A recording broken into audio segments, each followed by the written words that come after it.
সুপ্রিয় শিক্ষার্থীরা, ধন্যবাদ সবাইকে। আজকে আমি আলোচনা করব ক্লাস 6 এর লেসন 3 একটা রেলওয়ে স্টেশন, এটার বাংলা অনুবাদ করার চেষ্টা করব। সরাসরি আমরা প্যাসেজে চলে যাই। My friend Sajjad and I were sitting at the railway station. আমার বন্ধু সাজ্জাদ এবং আমি রেল স্টেশনে বসেছিলাম। I came to see him off. আমি তাকে বিদায় জানাতে এসেছিলাম। সি সামবডি অফ মানে হলো বিদায় জানানো। Sajjad was going to Dhaka to his এল্ডার sisters house. Sajjad তার বড় বোনের বাড়িতে যাচ্ছিল, ঢাকায় তার বড় বোনের বাড়িতে যাচ্ছিল। It was very crowded in the station. স্টেশনে খুব ভিড় ছিল।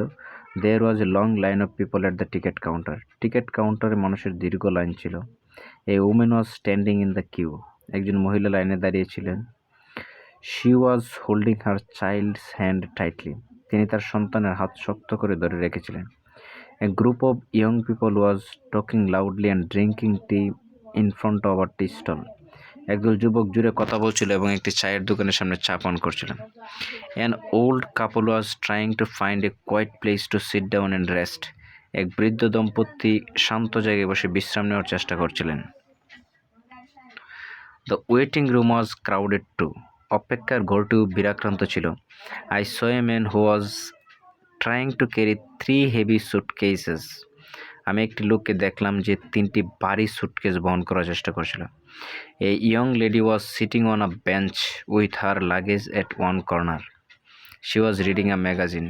এক যুবতী এক কোণায় তার লাগেজ নিয়ে একটি বেঞ্চে বসে magazine পড়ছিলেন।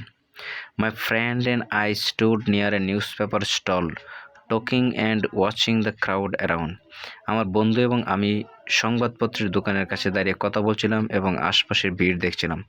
Soon my friend's train started to leave.